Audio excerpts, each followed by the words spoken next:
Hi, this is Phil, and I'm here to tell you all about the Capes and Lunatics Patreon. Get early access to all of our interviews, including the monthly Chichester chats with writer and comic book legend DG Chichester, new episodes of classic Capes and Lunatics shows, including The Quantum Zone, This, That, or the Third, and many, many more specials, all completely uncensored. Access starts for $3 a month, full video when you pledge $5 a month. Check out the link in our show notes or go to patreon.com/Capes and Lunatics. Hope to see you there.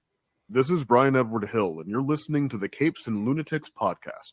Batman, my favorite character. Hello, everyone, and welcome back to another episode of We Are the Knights, The Batman podcast. Batman podcast. And if you couldn't tell, it's the end of the month. Couldn't tell from that voice, yes. Well, it's me, Phil, and of course, from that voice, you know. We're almost at the end of Biscuit Quest, because we're here with my friend Dusty out. That's right. Swooping back into Gotham to talk about the end of the Crusade. That's right, kids.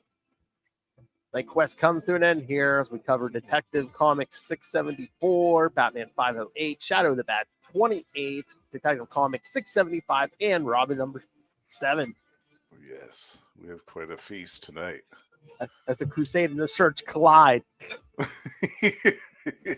Pretty much literally in that last issue. Yeah. Figuratively and literally. Absolutely. Yeah, and like most Crusades, it comes to a very messy and horrible end. Exactly. Yeah. All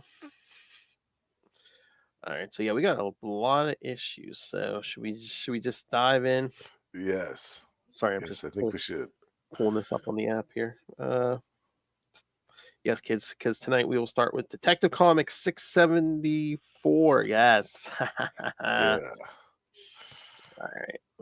Gunhawk is back. No, this is back. This is his first appearance, I believe. Wait, isn't it? Yeah, wait. Is it his first appearance? Oh, I thought he think so. I thought he had appeared once before this, but maybe. Nope, an original villain. I love all the gun guys are the original guys for Jean Paul. You know, it's like like the Trigger Twins and Trigger. Oh, I even think of them. Trigger Twins, Mikros, Tallyman, now Gunhawk. Oh. Yeah, they were all armed to the teeth. Yeah. We need a new challenge for it. We need an original villain. I know. Throw a gun in someone's hand. Okay. Yeah. Somebody with a bigger gun this time. 90s fighting the 90s. Absolutely. All right. So see who can out extreme each other. Oh yeah. Detective Comics 674 from May 1994. Outgunned. Writer, mascot of the Signal of Doom, Chuck Dixon, penciler Graham Nolan, inker Scott Hanna, colors Adrian Roy, letterer again John Costanza. I said, seriously, it's like no matter what era we cover, 70s, 80s, 90s, I swear Costanza's in there like half the time. Yeah, he's everywhere. I love it. He's the man. And editors Darren Vincenzo and Scott Peterson. All right. Batman stopped an armed robbery that ended up in a shooting at the Gotham subway. At the same moment, in another part of the city, two professional snipers under the code names of Gunhawk and Gun Bunny killed an important businessman who was at a party at a penthouse of a tall building. The feat was achieved at the distance of 6,000 feet away. The GCPD Major Crimes Unit started the investigation on the case, but with no results. Harvey Bullock contacted the Batman for some help with the case. Oh yeah, I love this whole thing with Harvey. Or Bullock's like, "Why'd you call in the Major Crimes?" Well, yeah, he was shot from like 6 blocks away. Yeah, that's kind of a big deal. And they call his Batman. John Paul's like, "Yeah, so." He's on the roof. You're on the roof. I love his exchange with Bullock too. Bullock goes, "Don't come off at me with attitude, freak." He's not afraid to give it back to Jean Paul. Oh yeah. Yeah. Thanks a million, you long-eared creep.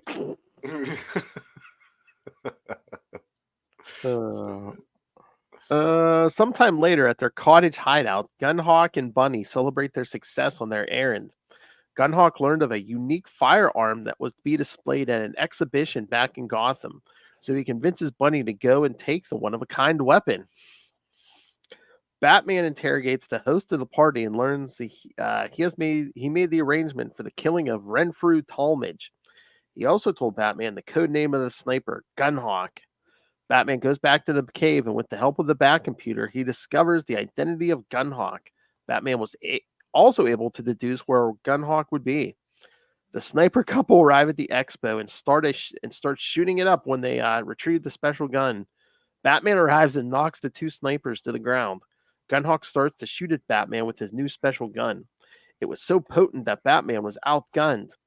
As he was trying to escape, somebody shot Bunny and injured her badly. Gunhawk stopped shooting at Batman and carried Bunny away, and leaving Batman with the bat suit full of bullet holes. And hanging from his cable from the roof. Yes. Yeah. Well, I mean, Justin, again, they phrased it weird here. Yes, I mean, a big gun should have lots of potency, right? Well, yeah, it should. You would think so. Yeah. I know that last page. Oh my lord, that last page where like he's just like hanging from the ceiling, and you could like the bat suit's just like smoking, and it's smoking on all the bullet holes. I love that panel. It's great. And all the people at the gun convention kind of panicked, not knowing what to do. Yeah. It's really good. Yeah, I love it. And also the panels just before that, where he's getting shot up and he's kind of making his escape. I mean, that's some really good art there too. It's fantastic. I also love the couple of panels. It's a few pages before this where Gunhawk first shoots the case and takes the gun out. There's that one panel where everybody's kind of looking surprised, and then the next panel where everybody's grinning from ear to ear and pulling out their own guns. And everybody just starts shooting right away. And Bunny's like, maybe it wasn't such a good idea holding up a gun expo in broad daylight. Well, it is Gotham after all. I know. Gunhawk's all happy. He's like, nah, man. He's just like smoking a fire with the. It's a Gatling gun. It's just like basically, yeah. I love it. Just the look. And you can tell his eyes light right up as soon as he sees it, as soon as he gets it. But I'm still curious. There's a couple of people when we first get to the Soldier for Hire World Expo. There's a couple of faces, and it looks like they're meant to be like actual people. Yeah, and I'm curious. Does it say in the notes like who those? I bet you it's like some. I bet you it's probably somebody like on the the writing staff or something. The editorial staff or something like Knightquest.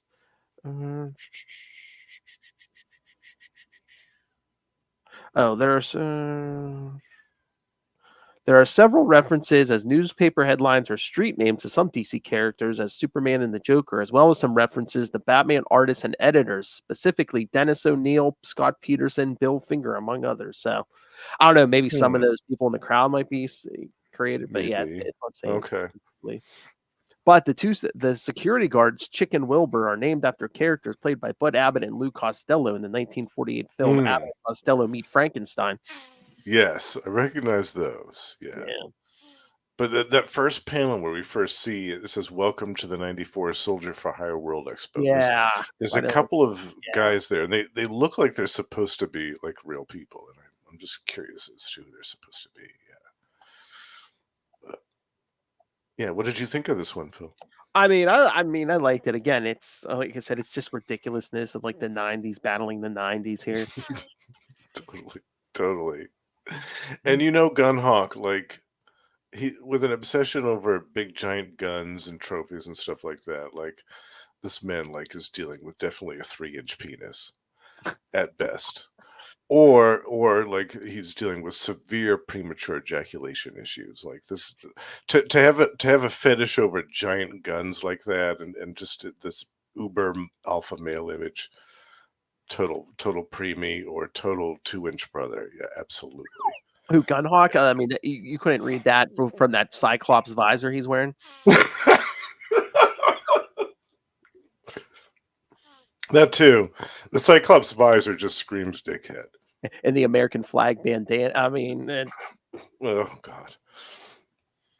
Yeah. America. And Gun Bunny. I mean, come on, a name like Gun Bunny. Holy cow. God. What the hell? Oh, I can forgive Chuck Dixon for some stuff, but Gun Bunny, oh, yikes. But that's so funny when Batman's interrogating that rich guy, who set up the shooting in the beginning. It's like he comes out with some young date. He's like, "Oh, the lights still work. Ah, well, fun groping around in the dark." And then John Paul just like lights up that light on his chest. He's like, "We need to talk." Yeah, backs him right into the chair. Yeah, the art's really great in this issue. I love the art yeah. in this. Yeah, this is some great stuff. But yeah, I just love him in the shadows and stuff. Yeah, so good. And that panel where he's standing looming over the dude as he pours out his tail, and then he leaps off of the building. That's some great art right there. That's good stuff. Yeah. I love his exchange with Bullock, like I said before. I think that's great. I love the panel too where Gunhawk's doing his sniper thing, because you see him kind of lay out the shot through the perspective of his visor, his Cyclops visor. And then there's 3 panels in a row where you see the waiter handing the dude a glass of champagne, and then the bullet going through the first couple of glasses on the tray and then hitting him in the 3rd panel. It's really great. There's a woman playing with her pearls around her neck. It goes through the string of pearls. The pearl. Hits the couple glasses on the waiter's tray. Yeah, and right into the guy. Yeah. Yeah. It's so good. Yeah. But yeah, because Bunny's there, like telling him, like that, what's the range, what's the wind and stuff, and humidity and all that stuff. Yeah. Love it. Oh, it's cool. It's smart the way that they have that whole assassination set up. I thought that was a really cool sequence. And Jean Paul figuring who Gunhawk is on the computer, and then he's like, he could tell Robin's been on the computer. He's like, I'll deal with him later. That I can see that kid's fingerprints have been all over this computer panel.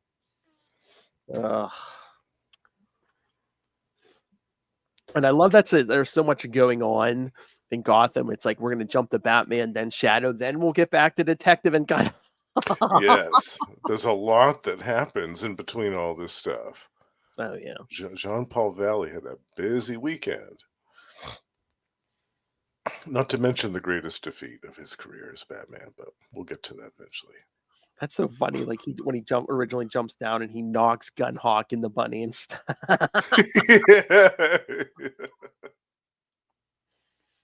She's like, "It's that Batman I was telling you about." He's like, and Gunhawk just raises that huge gun. He goes, "We're the most dangerous thing in Gotham." Yeah.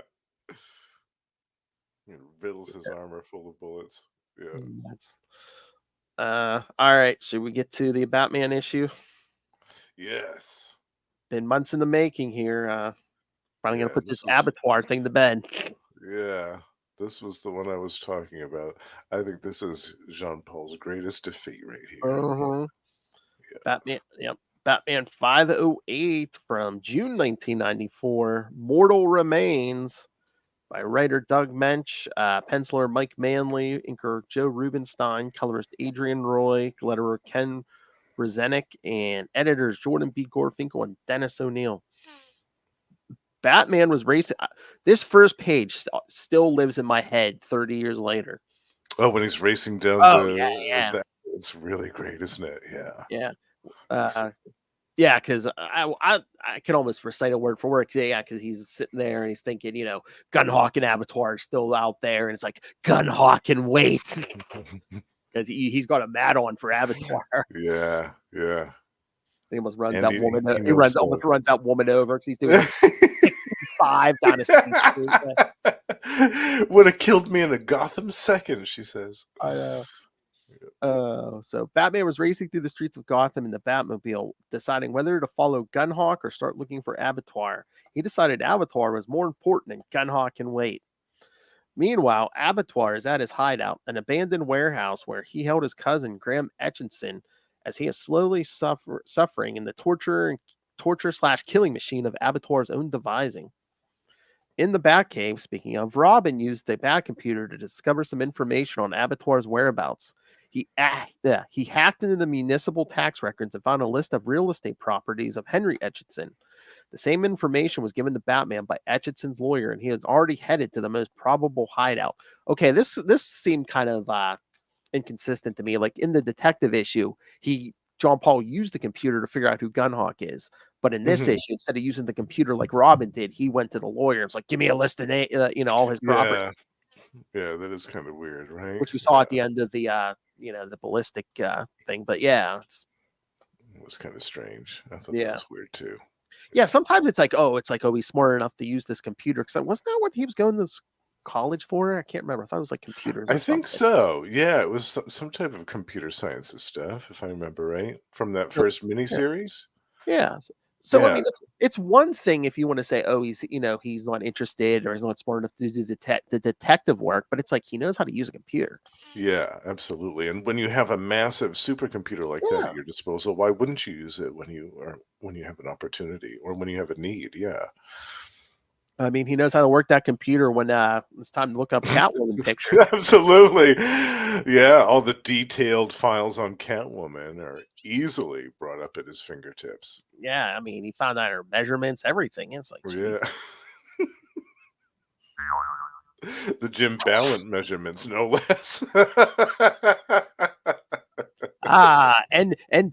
NBA regulation size basketballs, I see. They're flotation devices.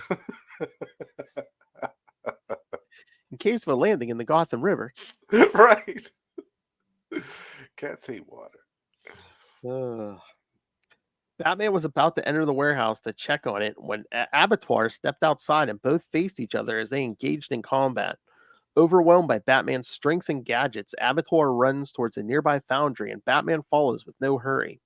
Robin arrives just in time to see both of them entering the foundry. Abattoir entered the foundry and threatened to kill everyone inside. The foundry workers escaped as fast as they could and they blocked the entrance for Robin to enter and help Batman.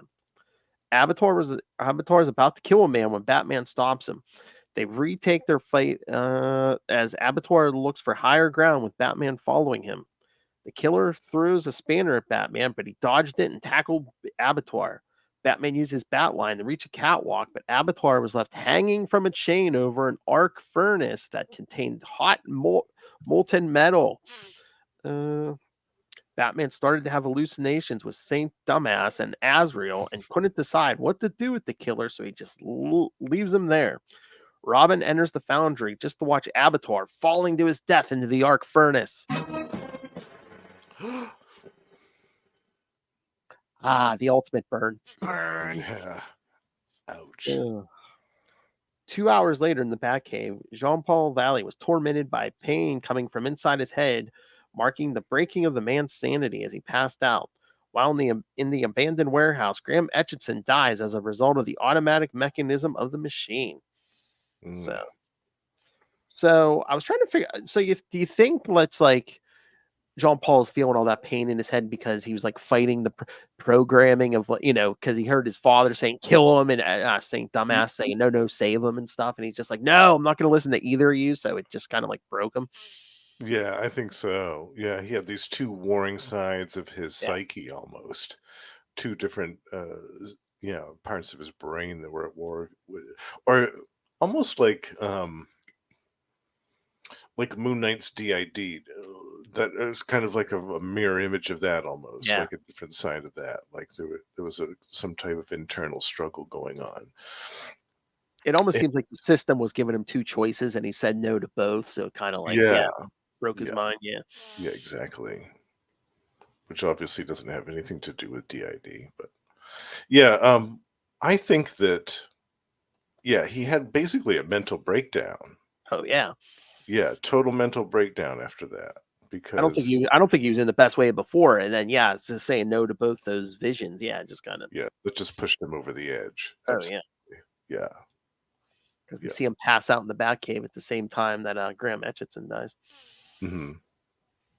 Yeah, you see, because he had spent all this time kind of using the system to perfect all these weapons and equipment, and even that couldn't save Abattoir's life, couldn't save Graham Etchison's life. You know what I do? You know what I do like? Again, we get good Mike Manley art, but I don't think we even get this in the Shadow issue. But here, you still see the bullet holes in the armor and stuff. Yes. From the detective issue, I like that. I'm like, oh, I nice like that. continuity there. Yeah. Yeah. That was cool. Definitely. Yeah. Good. You didn't forget that. Yeah. Good on you, editors. Yeah, this was great artwork as well. I love the fight between Abattoir and Asbats. It's kind of funny. Abattoir opens the door and he's standing right there. He's like, "Oh, there you are, You, you." And it's like, after that, what are you gonna do? I mean, this dude that really he doesn't have any powers. He's just kind of a savage serial killer who he's got a knife. You know, what are you going to do in the face of this heavily armored Asbats? So of course he gets his ass handed to him. Oh yeah. But I mean, I just love the whole sequence leading up to his demise. It's great. It's excellent. So funny when Abattoir opens that door, is like you, and all John Paul's thinking goes, at last, the vindication and vengeance. It just starts shooting those razor bats at him. Yeah, he doesn't even hesitate. He just opens up immediately. Well, he's like, the guy's escaped me like twice already. He's like, no. Yeah, not again. But yeah, he at first Jean Paul just like starts walking slowly after him, like in a horror movie, just like, oh yeah, I'm coming for you, stalking him, yeah. And then Robin's up on the roof going, why is he taking his time? Doesn't he see all those guys coming out of the foundry? And then as soon as Jean Paul sees him, he starts running. Yeah, as soon as that one guy gets cut down, he's like, oh, I guess there's people working the late shift at the foundry, of course. But then he puts all those razor bats right into Abattoir's hand and arm. Yeah. It's so funny, especially here, and we'll get to it in the next 2 episodes we do for Knightsend, where it's like they kind of tone down Bruce Wayne a little bit, because they're always like, it seems like towards the end here, they're like, oh well, Bruce Wayne just basically psychologically intimidates criminals. He doesn't break bones like Jean Paul Valley does. I'm thinking, right? Yes, Yeah. Of course he does. Yeah. But I think it depends on who's writing him. How brutal he is, and also where he is in his what he just came out of, like what just happened to him. Yeah. And again, I think they do try to tone Bruce Wayne down right now, just to show, oh, it's not as bad as Jean Paul Valley. Right. Yeah. But no, I mean, basically, this is, the whole thing with Abattoir. That's the whole. That's the whole Batman Begins. It's like, oh, I don't have to kill you. I'm not going to kill you, but I don't have to save you. Right. Yeah. The whole Christian Bale thing. Christian Bale would have left him to die. Yeah. I am vengeance. Oh, good for you.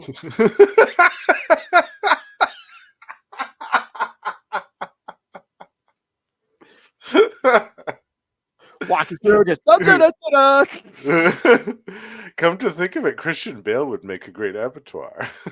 Oh yeah, after he did Gory, yeah. I love it. Funny.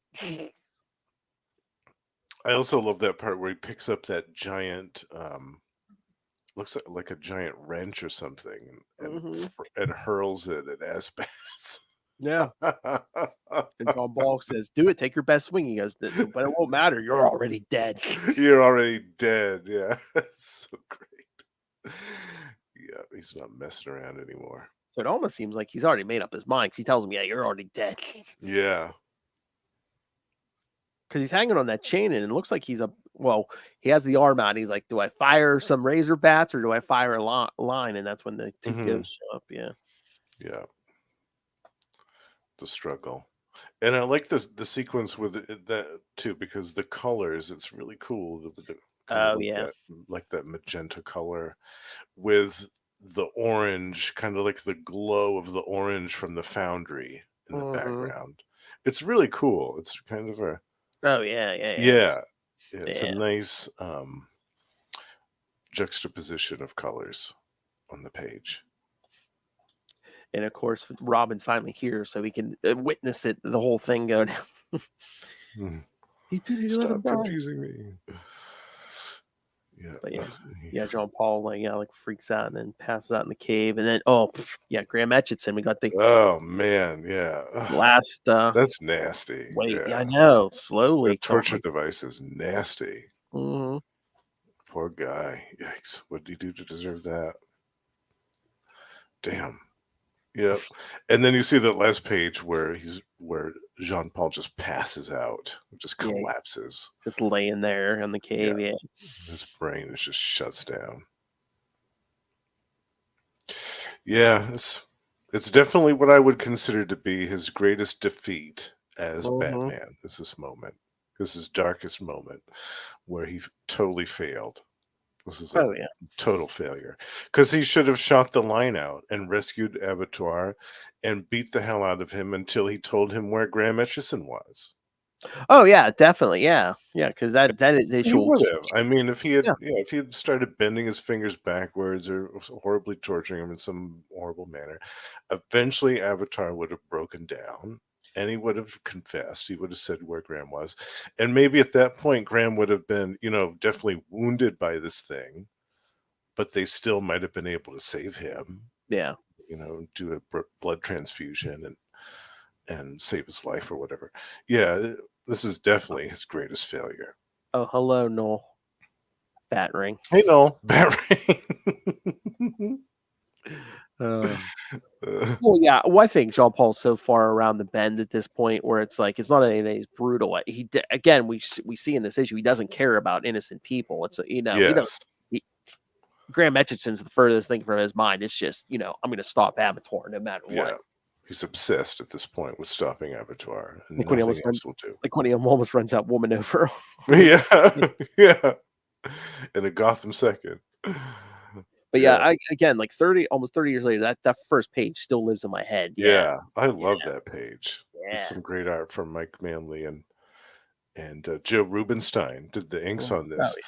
Before it was Mike Manley doing his own inks, but I love this art. It's so good. Yeah.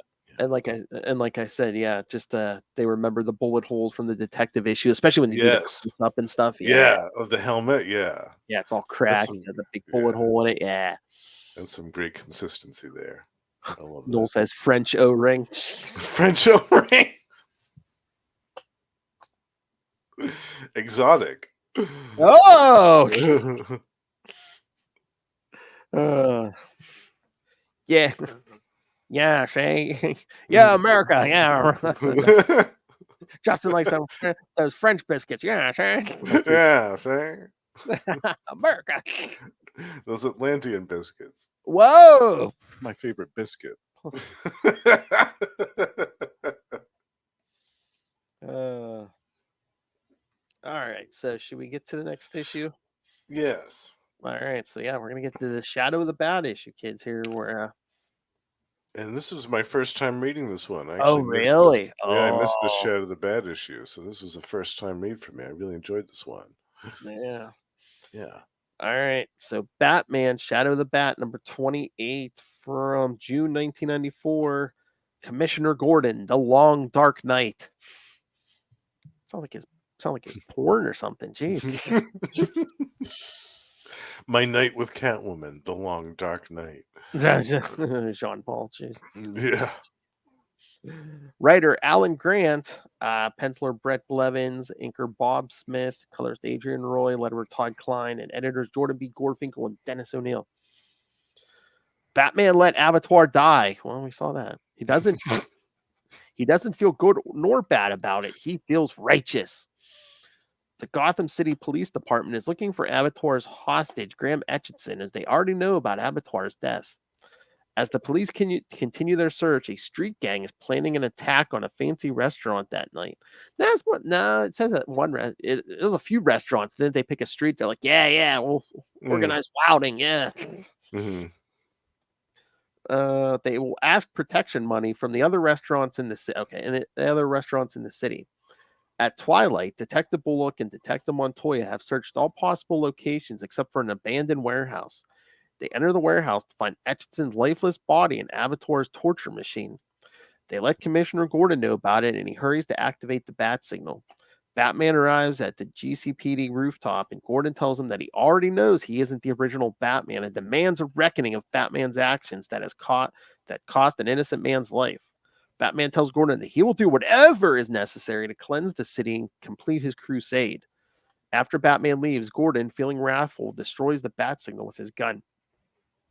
On his way, Batman sees the street gang that is about to wreck the restaurant and stops them with violence and brutally beats them. Oh, yeah, this wasn't the night that crossed his path. Gordon listens to what happened on the radio and feels alone, betrayed, and wondering where is his friend and why did he leave him. Batman returns to the Batcave and starts to sketch a new design for the Batsuit. The ultimate Batman! Ooh. Yes. Batman. Yep. My favorite character. Ultimate Batman, my favorite character. Extreme Batman. Nice. Yeah. Oh, there's a building named after Dick Sprang in this issue. I'm noticing a sign too in the background when Asbaz is beating up the gang at the end. It says the manly mouthful soul food. Wow. Whoa. It's so It's a funny. mouthful. Either do the 6 or do the 9.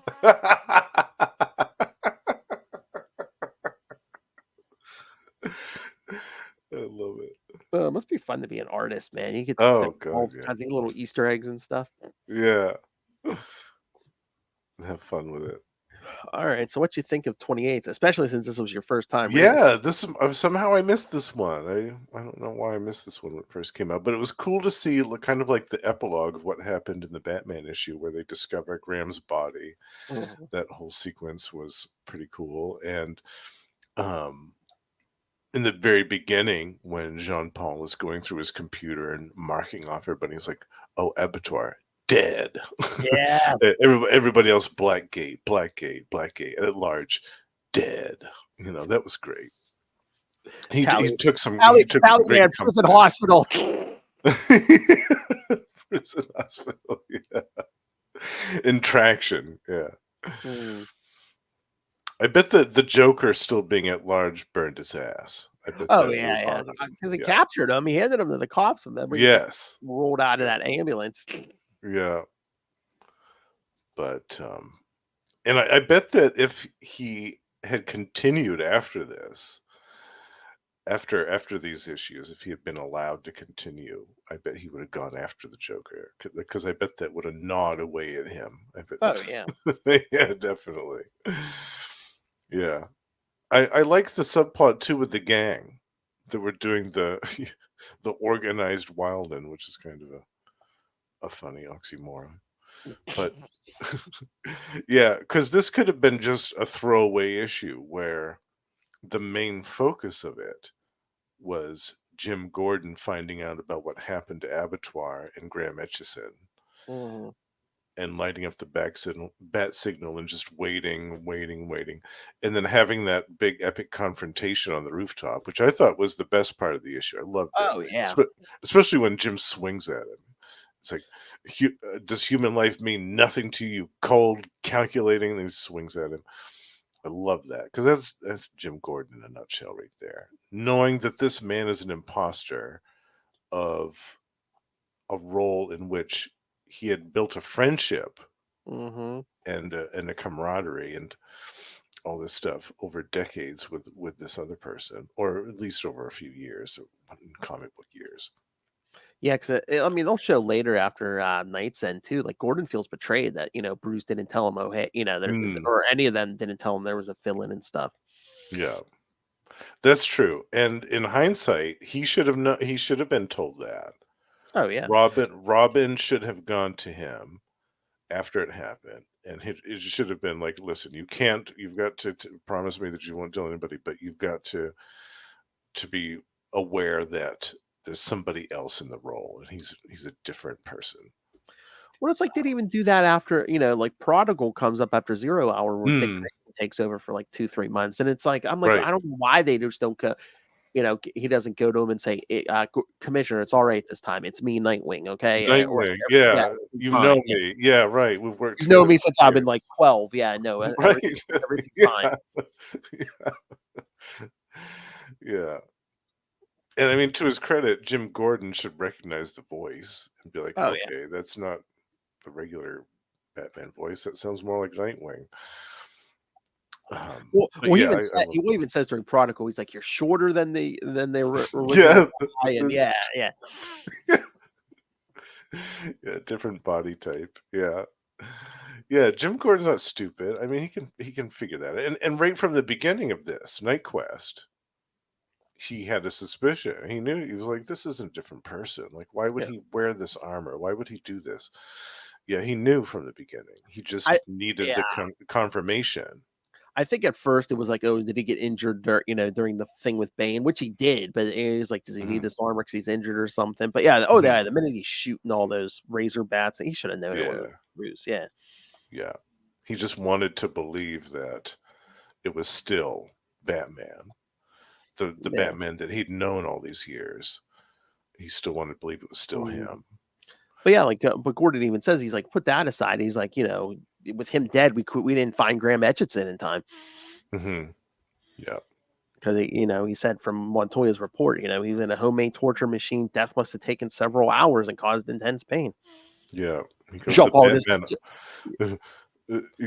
the Batman I know, not that I know him very well, would never bring dishonor to the cause he serves. He would never commit murder.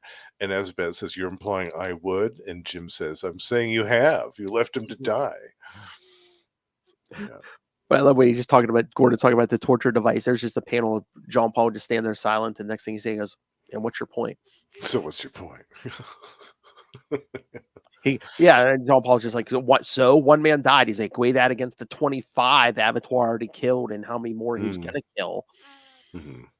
So because I'm telling you, I'll carry out my mission, my crusade, using whatever means I deem fit. Yeah. And then Gordon, I think one of the best points is Gordon says, we have a system of laws, and Jean Paul says, and the Batman's always worked outside of that. Yeah. Your rules do not apply to me. It's like, does human life mean nothing to you? Cold calculating. Gordon almost falls off the roof when he takes his Jean Paul catches him. He's like, on the contrary, Commissioner, human life means everything to me. Yeah. Decent human life. Yeah. I will always be the Batman, and I will cleanse the city my way. And then Gordon puts the gun at his back. He goes, I know. I know I'm not the only one who doesn't commit murder, Commissioner, and leaps off don't use the signal again unless it's important. You know what happened? Gordon would have had to know that gun wouldn't have done anything to armor, too. Trying to shoot him, still. You know what happened to the boy who cried wolf, and that's when Gordon just starts smashing that signal. Smashing the bat signal, yeah. Even talks about fiending for a cigarette too, or his pipe, his pipe, yeah. Because a few years before this, he had a heart attack and everything. That's right. Yeah. He was all laid up in the hospital, and there was that whole ad. That black and white ad with him. Yeah. I think it was like the American Heart Association or something too. Yeah. That was a big deal. Best friend isn't on the street today. I think. Lilith and I talked about that, like the heart attack and everything, and even the ad. And it's like Batman's best friend isn't on the street tonight. And I think I was like, Alfred was like, "Hey."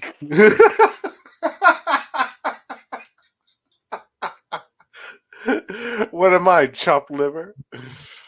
That's right. Because we did an episode on Detective 626 when Gordon's in the hospital and the electrocutioner shows up. Russell joined us. for Oh that yeah, electrocutioner. That's right. Yeah. I love that one. one. Yeah, Yeah, Russell joined us for that one. Yeah. yeah. That was a great episode. So yeah, as Jean Paul's swinging away, he sees all the gang in the streets and just Yeah, tears there's that great full page panel where he just launches himself. That one, yes. That great Blevins artwork where he just launches himself into those gang members and totally wipes the street with them. Oh yeah, and meanwhile, I was all mad 'cause he's like he's like, why is Gordon calling him a murderer? He's he saved the city a dozen times already from the Scarecrow, the Joker, all these guys. He's like, what about Bane? Mhm. Who took Bane down? Gotham would have been crawling beneath his bloody rule if it hadn't been for the Batman. Mm. But because some kill-crazed maniac brought his doom on his own head, Gordon has the audacity to accuse him of murder. The man should have kissed his feet. Yeah. Yeah. And then he goes on this rampage and completely takes down this entire gang right in the street. Oh man, some of these guys are making a bad mistake. I mean, John Paul's not in the mood. Some guy tries to hit him with a fire axe or something. A hammer, claw hammer. So what do you think a claw hammer is going to do against that armor? I mean, seriously, and your bare fist too. They're trying to beat on his helmet with their bare hands. Not very smart. They must be doing the wrong type of drugs. Oh yeah, and even just getting punched by Batman wearing them gloves, man. Yeah, ouch. With those razor sharp claws and the knuckles, yay. Just the metal. I mean, Hospital. it's gonna hurt. Yeah, they'll put you in the hospital easily. Then that bald guy taking a picture. Oh, so make a good souvenir. No pictures. Oh, John Paul comes over, Breaks grabs the camera. smashes it. Yeah, I love it. But yeah, Gordon And is then in the office and hears he's all hearing all the calls. reports. Yeah, Burglar that was one of my report. favorite parts. Yeah, just Oh, him listening to this rampage, this whole night of Asbats just going completely wild on the city. Guys with crushed knuckles, both arms broken. Oh, we need a welding torch. I'm telling you, this creep is chained to the railing. 8 counts of assaults, and get this, both arms are broken. Yeah. So yeah, that's Gordon's. Not in a good way. Jean Paul goes home and starts drawing the up the new system caution, again. Yes. which we'll get here in 675. But what you think of this one, Justin? Yeah, I loved this. This was great. This Yeah. is my great little first time read. Of course, I loved the team of Alan Grant and Brett Blevins. I've said that before on the show. It's one of my favorite teams. And yeah, they definitely didn't disappoint me. Like I said, this could have been just a throwaway issue of them having the confrontation between Jim and Asbats on the rooftop and having that be the focal point. But the fact that they put in this subplot with the gang organizing their little quote unquote organized wilding and having Asbat show up to stop that, I thought that was nice too. It was a cool little epilogue to what happened with Abattoir in the Batman issue, but it also makes for a nice little standalone story of itself. Mm-hmm. With the dialogue between Jim and Asbats. Oh yeah, I mean, it was a good story considering they were probably like killing time until Knightsend happens next. Yeah, so yeah, it did kind of feel like a fill-in issue, but it was still good. Yeah, they dealt with it's still good. Abattoir stuff, and of course, Gordon's gonna have thoughts on that. Absolutely, they needed to have this confrontation between these two. They've been building up to it for months now. So it really needed to happen. And I mean, it really wasn't addressed in full until years later in that turning point. Oh yeah, that we reviewed a few months ago. Besides this issue, it really wasn't dealt with at all, that whole realization. So yeah, this confrontation needed to happen, and I'm glad that they devoted an entire issue to it. That's important. Oh yes, the gang was the Rats, and their leader was Vermin Harnett. Vermin, yeah. I love it. Yeah, they didn't do so well against Asbats. No. No. All right, should we get to 675 and back to Gunhawk? Yes, let's find out what happens with Gunhawk and Bunny. I don't know, because like there's two different versions of two different covers for this one. 'Cause there's a regular Yes. newsstand cover, and then there's the, I guess it was foil and stuff. Yeah, that's the one I have. On This this, is the yeah. foil one. What's so funny? I don't know if you looked at it on the app. I don't know if it's just because of the way they scanned it on the app, but if you look at the cover on the app, it looks like the suit's all white. And I don't know. It's white, yes. Trying to scan that foil. Yeah. I laughed at that. I said, "Oh, that's kind of weird." Looks like the version he is. Yeah. All right.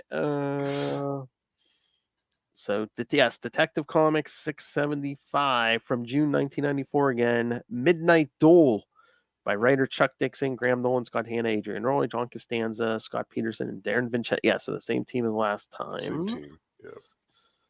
Jean-Paul Valley improved the Batsuit one more time.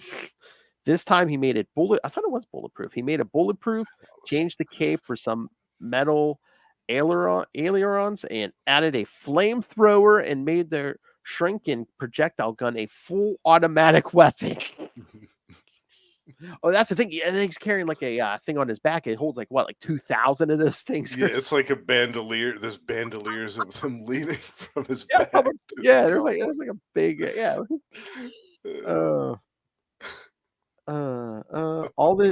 all these changes were designed by Jean-Paul's implanted system in order to sustain a fight against Gunhawk. I love it. It's like, Abattoir's dead for 2 seconds. Like, oh, time to redesign for Gunhawk. Yeah. Batman jumped into the subway rocket and listened on the GCPD radio that a firefight occurred at Mercy General Hospital. Batman knew that Gunhawk's partner Bunny was wounded, so he deduced it was them at the hospital. There were already some police located outside the hospital deciding what to do. Officer Kitch was trying to negotiate with Gunhawk, but he answered by gunning at them from the hospital window. The tactical team had posted snipers on a nearby building, and they saw when Batman entered the hospital. Batman tried to be subtle, but Gunhawk started a gunfight against Batman. The battle continued as both of them used their weapons to beat one another, and it would have continued if it hadn't been for Gunhawk's weapons that run out of bullets. Let's think about those big guns, man. They run out of bullets quick. Batman seized the opportunity and took him down. But while he was beating him, Batman was thinking of Abattoir and how Gunhawk deserved to die as well as Abattoir did. At that moment, the tactical squad unit entered the hospital and started to shoot at Batman and Gunhawk. Batman escaped, and the police arrested Gunhawk as Batman watched the scene from a hidden vantage point. All right, thoughts? Yeah, this was a lot happened in this one. Yeah. It was kind of a trip the first time I saw the augmented armor. Like there's that one, it's almost a full page panel of him leaping off the rooftop as he gets to the hospital. And it's like, I was thinking, my God, how much bulkier are they going to make this armor? He's starting to look more and more kind of like Iron Man at this point. And then when he goes through the roof and everything, like he makes this explosion, which is heard throughout the hospital. I thought, wow, I love it. He's not even trying to be subtle anymore. He's just basically like RoboCop almost at this point. Oh, yeah.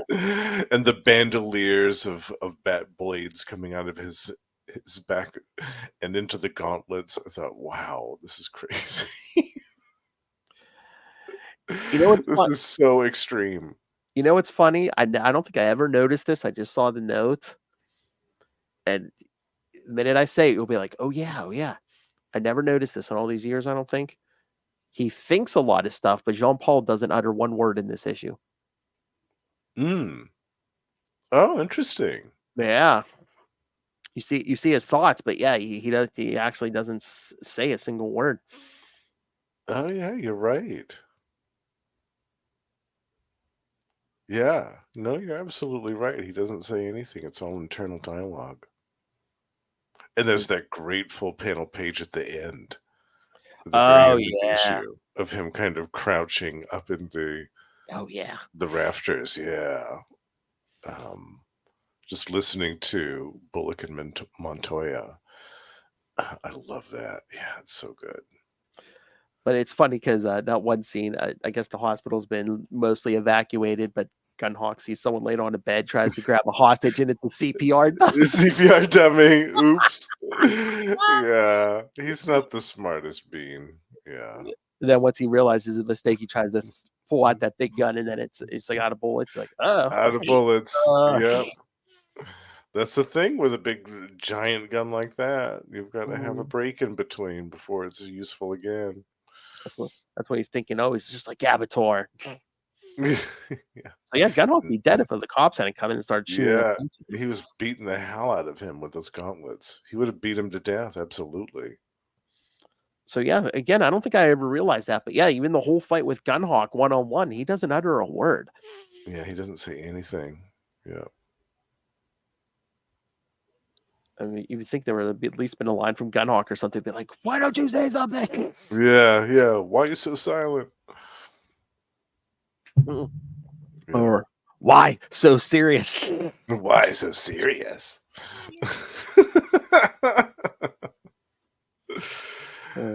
Yeah, the art in this one again was excellent.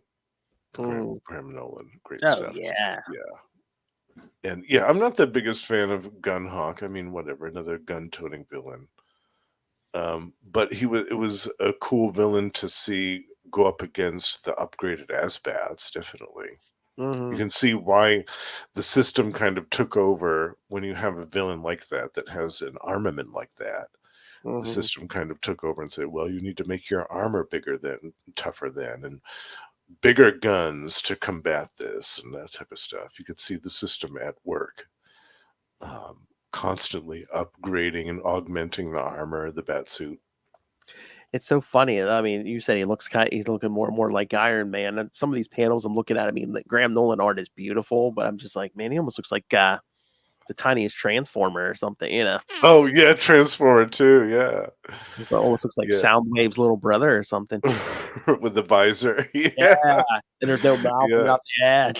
Right. And the arms are getting kind of more robotic looking and everything. Yeah. Yeah, full auto. Yeah, full auto. Yeah, the art's great in this. Oh yeah, great, and great dive art. into that hole and stuff. Yeah. I love that panel. That's exceptional stuff. Yeah. Yeah, the part where he goes, "You son of a," and then he goes right through the floor. Yeah, with the flamethrower just before that too. The shuriken gun isn't his only weapon. Yes. And we do find out at the end because Montoya tells Gunhawk Bunny's fine. She's out of his surgery and she's stable. So, which they do return. It's another detective arc. I think it's like 2 or 3 issues, and when Bruce is back, I think. I think it's the one. I think Deathstroke's in it too. Is it, or is that a different one? But they do come back. So I think they come back a couple of times after this. Yeah, but not during Jean Paul's gone. Yeah. It would have been cool if they had shown up during the Azrael series. Yes. Oh, it'd be funny if you'd even know who it was. The same guy.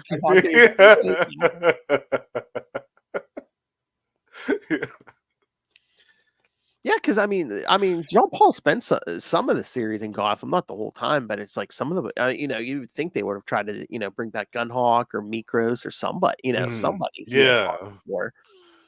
Yeah, the Trigger Twins or one of those guys who was like just special to just he was the only one who wasn't a Bruce villain. Yeah, one of the who are the Larry, the Three Stooges. Oh, the Maniacs. The Maniacs, yes. Yes. Yeah, any one of those guys would have been great to bring back in the Azrael series. Yeah, we bring back Gunhawk. We never brought back the Maniacs. All right. So should we get to the last issue? Yes, Robin. All right, kids. Yes. Robin number 7. Bruce Wayne is back. Robin number 7, June 1994. Turning Point. Once again, Chuck Dixon. This time, penciler Tom Grummett, inker Ray Crissing, colorist Adrian Roy, letterer Albert de Guzman, and editors Dennis O'Neil and Jordan B. Gorfinkel. Jack Drake is en route, and Tim is delighted. As he and Bruce wait for Jack at the airport, they discuss their future plans, and Tim is less than pleased to learn that Bruce is considering not coming out of his retirement from his role as Batman. However, every shadow of doubt is gone once Jack is safely home. Bruce takes the Drakes on a ride back to Drake Manor, where Tim learns that his father is determined to spend more time with him, which could only complicate his secret life as Robin. After this, Tim has the harsh duty to reveal the current state of affairs with Jean-Paul in his role as Batman. For this purpose, Tim goes with Bruce to Wayne Manor, where Bruce is shocked to learn the truth. His ancestral home has been abandoned by the man he chose as his replacement, and Tim breaks the news about Abattoir's death at the hands of Jean-Paul. Furious and disturbed with the madman's actions, Bruce goes into the Wayne Manor and breaks the brick wall that was built to seal the secret entrance to the Batcave. Bruce and Robin go downstairs to confront Jean-Paul, who returns to the cave after the alarms have been activated. Bruce is disgusted looking at Jean-Paul and tries to take the mantle of the Bat away from the madman. Jean-Paul, however, is convinced that he is the rightful and only Batman, and he manages to overcome Bruce without much effort. Jean-Paul leaves in the Batmobile, giving Bruce a final warning to never return. Robin becomes infuriated and soon takes the Redbird to follow Jean-Paul down the highway. The Redbird is no match for the Batmobile, and soon Robin has to admit defeat and give up the chase. Upon returning to the secret barn, Robin talks with Bruce, who has come to terms with the fact that he needs to become Batman to save Gotham from the deranged Jean-Paul. However, Bruce is aware that his physical condition is nowhere near that of his former self, and he decides to train with the most prolific and dangerous combat master he knows. There's a little tease for night for Yeah. who he also mentions is a she. Yes. Superior Puss. Oh, deadly superior puss, and no kids, not love hellfire. Superior.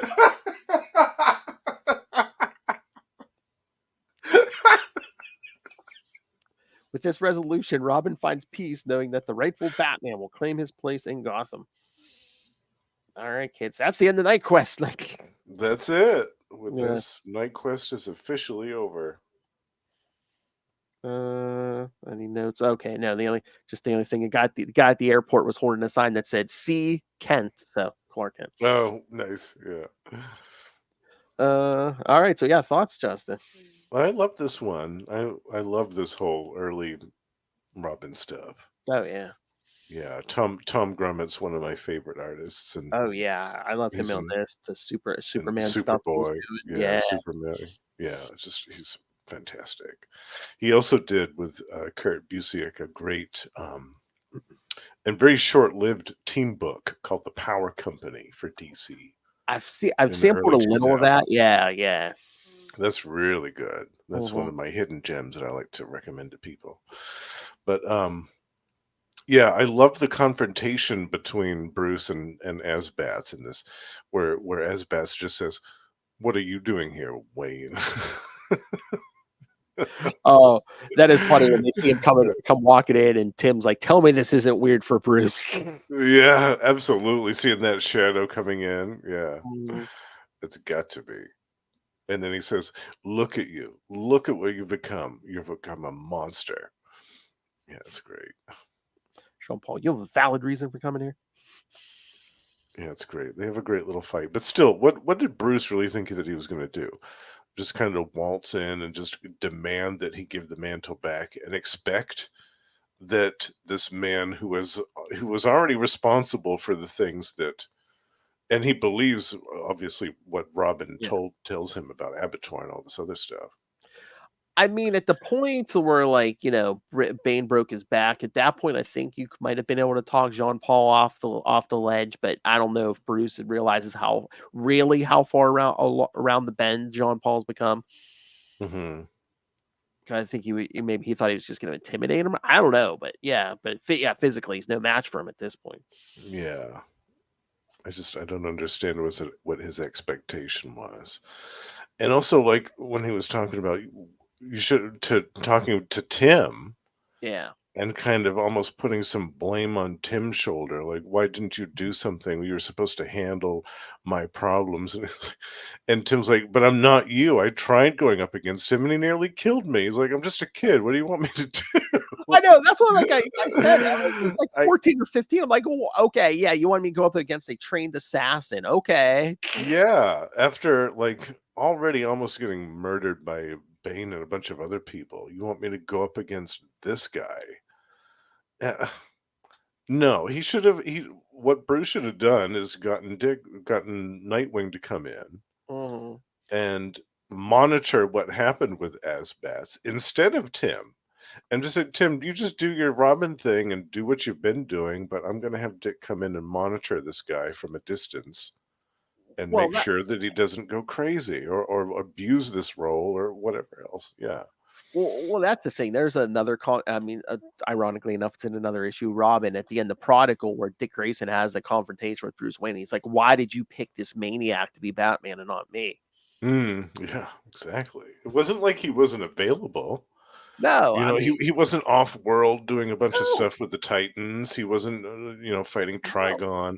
I mean, that would have been a decent excuse. Oh, no. well, I wanted to pick you, Dick, but you were off doing something with the Titans and you were around. So I think Bruce says he's like, "Would you have wanted to do it?" And Dick was like, "No, I didn't want to do it, but I would have done it for I I would would have have done it done for it. you." Yeah, Yeah, because it was the right thing to do. yeah.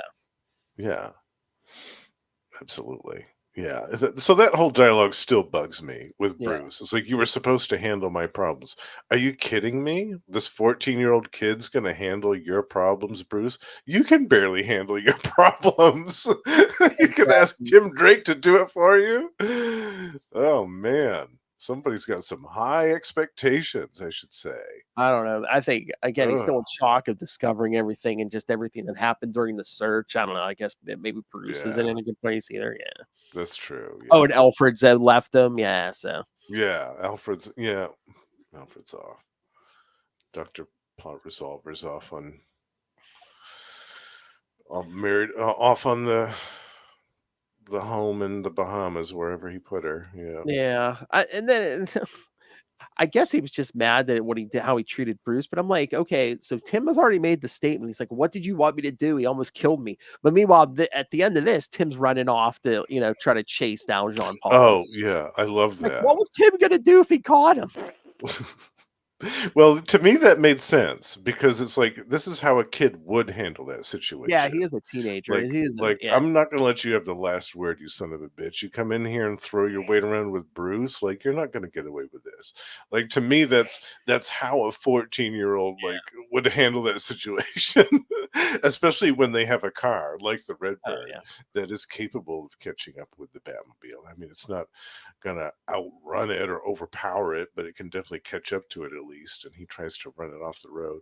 I love that because to me that's what a teenager would totally do. But he wasn't expecting the fact that Asbats would drive right into traffic to get Oh, rid yeah. of him Going the wrong way on the highway. Yeah. and risk a bunch of people's innocent lives to lose him. He wasn't gambling that was going to happen. Yeah. Because he even thinks, he's like, how do you beat a guy who's not afraid to die? Exactly. Yeah. And somebody that thinks like a robot, like Asbats does. That it's complete kind of cold logic with no sense of remorse or empathy or compassion in there at all. But I think it's pride too, because Tim's like, I'm not running off with my tail between my legs like last time. Right, exactly. Yeah, last time it went very poorly for Tim, to say the least. Yeah, to put it mildly. So yeah, it was probably an ego thing. It's like, I'm not gonna let him get away with this again. At least he gave him a good clip with the Redbird. I like that. Oh yeah. He scratched the paint on that sucker. Yeah. He's like, I think I took out a tail light. Yeah. he's like the Batmobile outweighs my car by like a ton or so, Yeah. and a half. Yeah. Yeah. That's the thing with the Redbird. It's fast, but it's not a heavy car. Yeah. Yeah. Although, I mean, I know it would have been a more boring story, but I was curious what would have happened if Bruce had talked Jean Paul into giving it up, and it'd be like, okay, you're Batman again, because Bruce even said he's like, his all the reflexes and stuff, or he's all rusty and stuff. So it would have been interesting to see Bruce just like try to step into being Batman again, but meanwhile he's all out of practice and stuff. Yeah, if Jean Paul had been like, okay, well, I'll just Yeah. continue to be Azrael, and I'll continue to use the system, and I'll continue to use this suit, and it will just be that, and you can have the mantle of the bat because I don't need it anymore, and all this other stuff. Yeah, they could have written it that way, and then you could have seen, Bruce kind of struggle, especially physically, and mentally as well, but physically to do his whole thing. Yeah. Because I don't know if he would have been as drastic to go to you know who like he does in Knightsend. So Right. Yeah, but then we wouldn't have gotten that great little part that we'll get next time. Oh yes. Yeah. Yeah, I love it. Yeah, what did you think of this issue? You like these early Robins, right? Yeah. Oh yeah, I love it. Yeah, especially this issue. Yeah, I remember. Yeah, I love this every time I read it. Just like bringing the search and the crusade together and ending all here. Yeah. Yeah. It's a good conclusion to both storylines. It feels satisfying, and there's a certain weight to the story. There's enough action to keep it exciting and interesting. But yeah, they set everything up really well for what happens next. Yeah. And just the whole scene in the cave. Yeah, I think it's so good. It's really good. Yeah. Again, the artwork. God, Tom Grummett's just amazing. Oh yeah. One of the best. Absolutely. All right, Justin. Anything else on these issues? No, I think we summed up the conclusion pretty well, Phil. Oh yeah. Knightquest, like I said, it went as well as most Crusades do.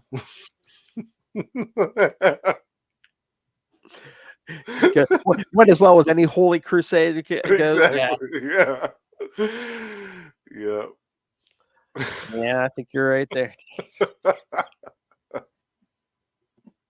But it was entertaining. It was absolutely entertaining. I always enjoy Knightquest, the Crusade and the Search. Reading it is good, and I enjoyed it particularly this time because there were a few issues that I hadn't read before. Yes, brand new to me. That was fun. All right, so yes, next time, kids. Yes, we'll be starting. November already. That's right. Lilith will return. Yes. We're going to cover some older stuff, some pre-crisis stuff. First from Detective Comics 469 and 470. 469, that's not going to come up in that issue or that episode, is it? No, of course not. Oh, okay. Followed by Detective Comics 471 and 472, and then Batman 311 and 354. And then at the end of November, Justin will be back and we'll start Knightsend, which we split into 2 parts. So, yes, part 1 will be Batman 509, Shadow of the Bat 29. Detective Comics 676, Batman Legends of the Dark Knight 62, and Robin number 8. Which means, of course, at the end of December, the last episode of the year, we'll do that. We'll end the year with Knightsend, the end of Knightsend. The end of Knightsend. We'll end the year on the end of Knightsend. Yes, with Catwoman 12, Batman 510, Shadow of the Bat 30, Detective 677, Legends the Dark Knight 63. Those should be pretty long episodes. Yeah. Yeah. So 1, 2, 3, 4, 5. 1, 2, 3, 4. Yeah, another 5 issues apiece. So yeah. Yeah, nice. Yeah. You get your epic conclusion to Knightsend. You think John Paul's been crazy so far? Just wait, kids. You ain't seen nothing yet. Yeah, we're getting a one-way ticket to Crazy Town. And Nightwing swings in here. Yeah, we get some Catwoman in here. Yeah.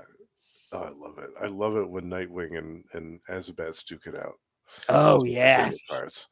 When he goes, I'm going to peel you out of that tin can and air you out. Oh, love it.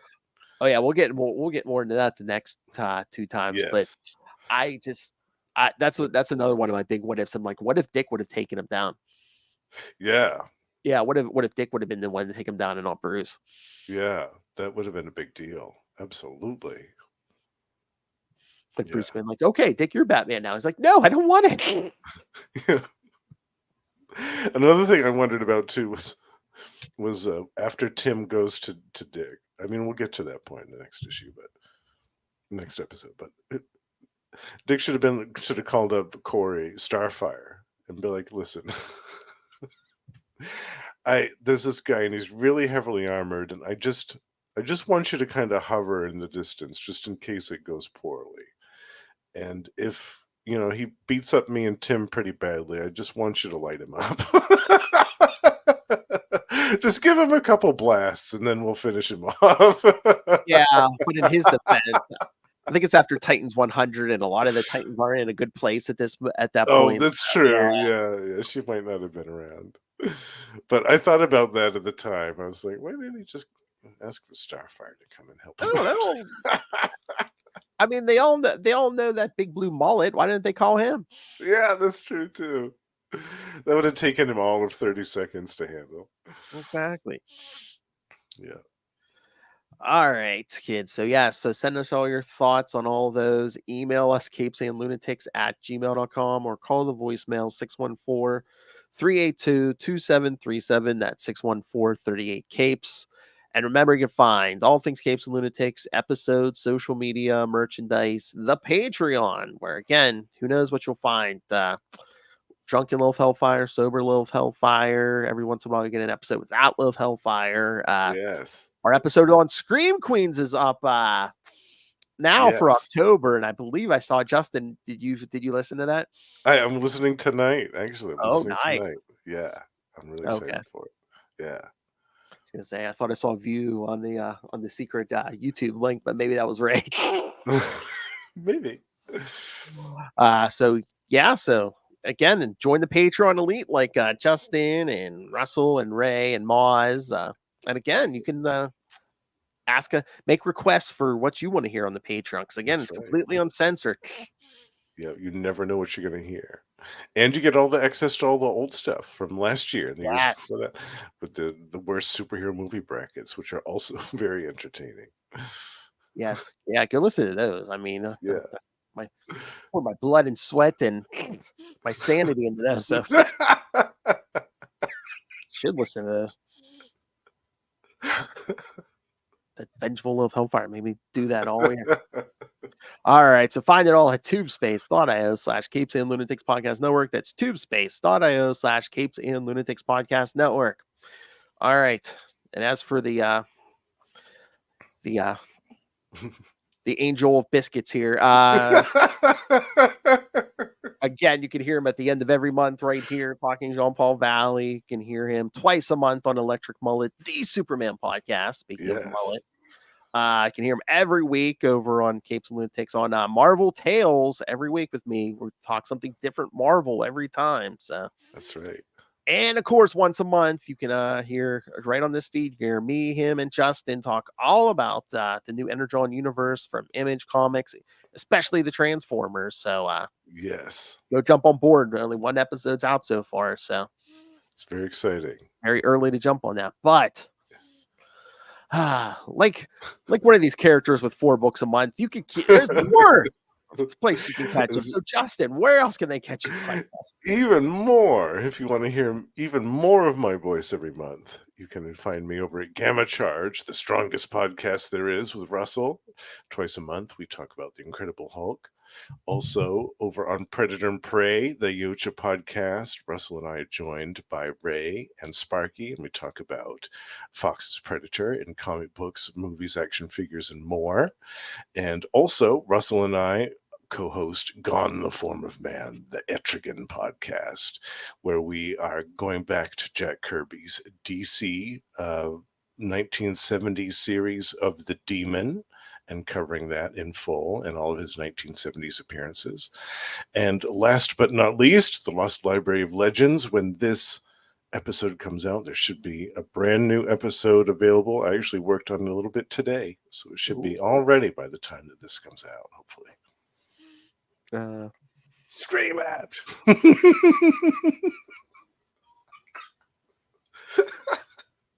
Although I'm thinking about this, I mean, you showed a lot of restraint here because you do a few shows, but and none of them are purely Namor. So bravo. That's true.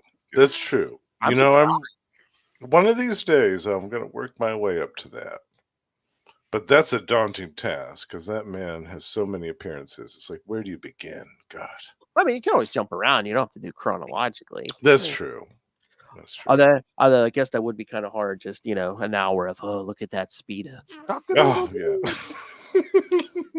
Look at those muscles. Oh. Just what I was.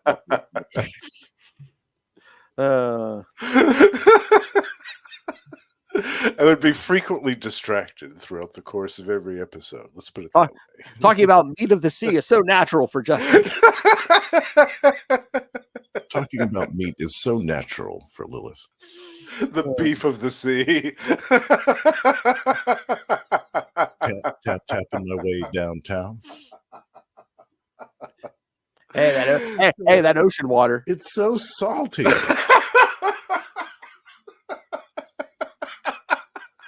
Don't get it in your eyes. Oh. Well, that escalated quickly.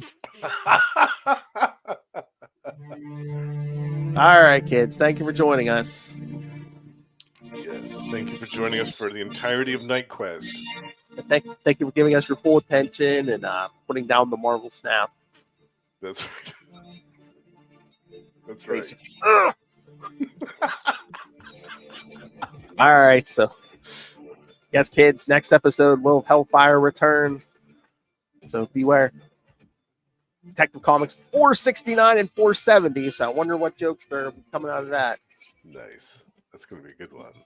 Yes, and again, Justin will be back in 1 month for part 1 for the first half of Knightsend. Yes. The epic. Right. November and December. And then in January, we start the Asriel ongoing. Yeah, I'm really excited for that. It's going to be fun. Oh, yeah. All right, kids. Come back next time. Remember, join us same bat time. Same bat channel. We are the Night. The Batman Podcast. Although I guess technically once a month it should be join the same as time, maybe. That sounds weird. It's like you're saying as.